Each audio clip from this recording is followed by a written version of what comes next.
ಆತ್ಮೀಯ H60 news ಅರ್ಥಾತ್ ಸೀತಾರಾಮ್ ನ್ಯೂಸದ ವೀಕ್ಷಕರೇ, ನಾನು ನಿಮ್ಮವ ಎಂ ಆಯುಧ ಮಲ್ಲಪ್ಪ ಜೊತೆವರು. ತಾವು ಈಗ ಸುದ್ದಿಗಳ ಲೋಕಕ್ಕೆ ಎಂಟ್ರಿ ಹೊಡಿತಾ ಇದ್ದೀರಿ. ಈ ಸುದ್ದಿಗಳನ್ನು ಪ್ರತಿಯೊಂದು ನೋಡೋ ಜೊತೆಗೆ ನಿಮ್ಮ ಅಭಿಪ್ರಾಯಗಳನ್ನು ಹೊಸ್ತಾ ಇರಿ. ಯಾಕಂದರೆ ಈ ಸುದ್ದಿಗಳು ನಿಮಗಾಗಿ, ನಿಮ್ಮ ಬದುಕಿಗಾಗಿ, ನಿಮ್ಮ ವೈಚಾರಿಕೆಗಾಗಿ, ನಿಮ್ಮ ತಿಳುವಳಿಕೆಗಾಗಿಯೂ ನಿಮಗೂ ಗೊತ್ತು. ಜೊತೆಗೆ ನಮಗೂ ನಿಮ್ಮೊಂದಿಗೆ ಇದೊಂದು ಮಾತಾಡುವಂಥ ಜೊತೆಗೆ ಸುದ್ದಿಗಳನ್ನು ಬಿಡುವಂಥ ಕೆಲಸ. ಈ ಕೆಲಸದಲ್ಲಿ ನಾವು ನಿಮ್ಮೊಂದಿಗಿದ್ದೀವಿ ಅಂತ ಹೇಳ್ತಾ ನೋಡ್ತಾ ಇರಿ ಸುದ್ದಿಗಳನ್ನು. ಎಲ್ಲರಿಗೂ ನಮಸ್ಕಾರ. ಸಾಮಾಜಿಕ ನ್ಯಾಯದ ಆದ್ಯ ಹರಿಕಾರ ವಿಶ್ವಗುರು ಬಸವಣ್ಣನವರನ್ನು ಕರ್ನಾಟಕದ ಸಾಂಸ್ಕೃತಿಕ ನಾಯಕನೆಂದು ನಮ್ಮ ಸರ್ಕಾರ 23-24ನೇ ಸಾಲಿನಲ್ಲಿ ಘೋಷಿಸಿದೆ. 24-25ನೇ ಸಾಲಿನ ಆಯವ್ಯಯ ಘೋಷಣೆಯಲ್ಲಿ ಬಸವಣ್ಣನವರ ಬದುಕು, ಚಿಂತನೆ, ಸಂದೇಶಗಳನ್ನು ವ್ಯಾಪಕವಾಗಿ ಪ್ರಚುರಪಡಿಸಲು ತೀರ್ಮಾನಿಸಲಾಗಿದೆ.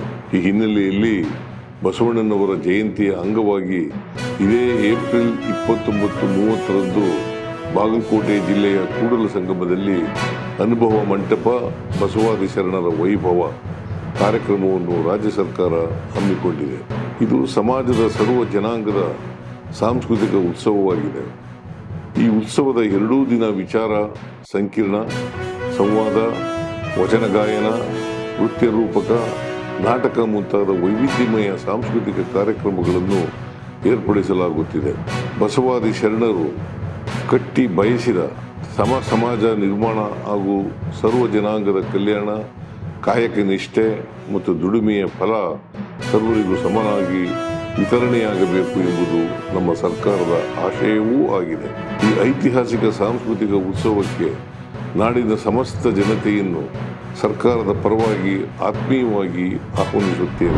Terrible tragedy, and I came here to get a sense of what is going on and to help.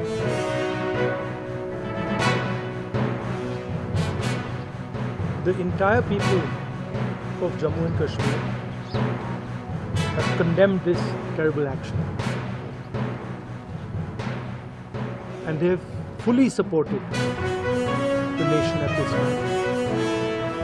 I met one of the people who was injured.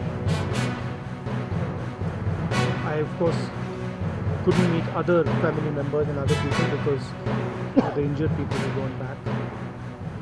My love and affection to everybody who has lost family members, and I want everybody to know that the whole nation is standing together as one.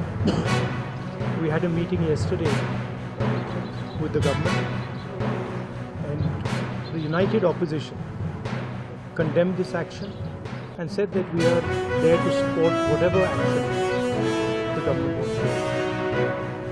The idea behind what has happened is to divide society, is to make brother fight brother.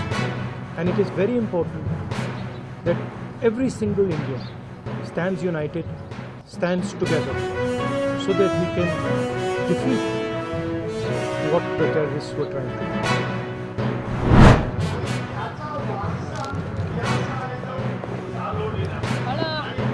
ಈ ಒಂದು ಸಂದಿಗ್ಧ ಪರಿಸ್ಥಿತಿಯಲ್ಲಿ ದೇಶ ಒಗ್ಗಟ್ಟಾಗಿ ಈ ಒಂದು ಪರಿಸ್ಥಿತಿಯನ್ನು ವಿರೋಧಿಸುತ್ತೆ. ಈ ಪರಿಸ್ಥಿತಿಯ ಸಂದರ್ಭದಲ್ಲಿ ಇಡೀ ದೇಶ, ಯಾವುದೇ ಪಕ್ಷ ಇರಲಿ, ಯಾವುದೇ ಸರ್ಕಾರ ಇರಲಿ, ಒಗ್ಗಟ್ಟಾಗಿ ಈ ಉಗ್ರರನ್ನು ಮೆಟ್ಟಿ ನಿಲ್ಲಲಿಕ್ಕೆ ನಾವೆಲ್ಲರೂ ಒಗ್ಗಟ್ಟಾಗಿ ಹೊರಡ್ತೀವಿ.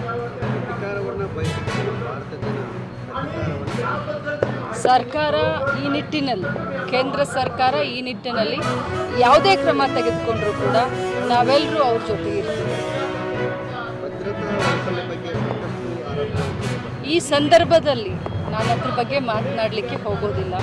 ಈ ಸಂದರ್ಭದಲ್ಲಿ ನಾವೆಲ್ಲರೂ ಭಾರತೀಯರು ಒಗ್ಗಟ್ಟನ್ನು ಪ್ರದರ್ಶನ ಮಾಡುವಂಥ ಒಂದು ಪರಿಸ್ಥಿತಿ ಇದೆ. ಸೊ ಒಗ್ಗಟ್ಟನ್ನು ಅಷ್ಟೇ ಮಾತನಾಡಲಿಕ್ಕೆ ನಾನು ಬಯಸ್ತೀನಿ.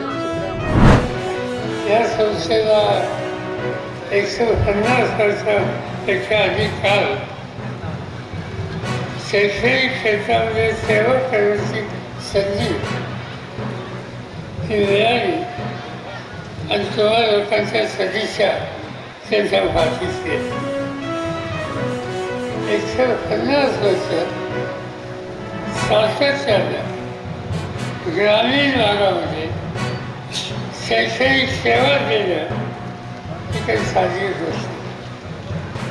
देशामध्ये अनेक संस्था आहेत, त्या अनेक ठिकाणी पुण्यामध्ये असतील, बंगलोरला असतील, महाराष्ट्रात असतील, दिल्लीत असतील, पण नेहमीसारख्या लहान ठिकाणी ही संस्था थांबवायची आणि दीडशे वर्ष ज्ञान लावण्याचं काम करायचं ही काही साधी गोष्ट नाही.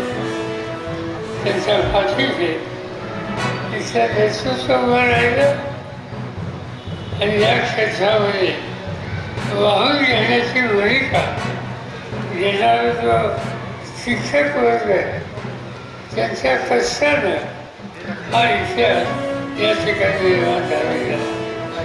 आणि म्हणून या 250-150 वर्षाच्या कालखंडामध्ये जरी योगदान दिलं. ಆತ್ಮೀಯರೇ, ಎಲ್ಲ ಸುದ್ದಿಗಳನ್ನು ನೋಡಿದ್ರಲ್ಲ, ಏನು ಅನಿಸ್ತು ನಿಮಗೆ? ಇದರಲ್ಲೇ ನಿಮ್ಗೆ ಲೈಕ್ ಆಗಿರ್ಬೋದು, ಡಿಸ್ಲೈಕು ಆಗಿರ್ಬೋದು, ಕಾಮೆಂಟ್ ಬೇಡಪ್ಪ ಅಂತೂ ಅನಿಸಿರ್ಬೋದು, ಕಾಮೆಂಟ್ ಮಾಡಬೇಕಪ್ಪ ಅನಿಸ್ಬೋದು, ಶೇರ್ ಮಾಡಬಾರ್ದಪ್ಪ ಅನಿಸಿರ್ಬೋದು, ಅದು ಮಾಡಬೇಕು ಅನಿಸಿರ್ಬೋದು. ಏನಾದರೂ ಆಗಲಿ ಶೇರ್ ಮಾಡ್ತಾಯಿರಿ, ಈ ನ್ಯೂಸ್ಗಳನ್ನ ಹಂಚ್ತಾ ಇರಿ, ಜೊತೆಗೆ ಇದಕ್ಕೆ ಸಬ್ಸ್ಕ್ರೈಬ್ ಆಗ್ತಾಯಿರಿ ಅಂತ ಹೇಳ್ತಾ H16 ನ್ಯೂಸ್ ಅರ್ಥಾತ್ ಹೇ ಸೀತಾರಾಮ್, ಇದು ಸತ್ಯದ ಕೈಗೆ ನಡಿ. ವಂದನೆಗಳು.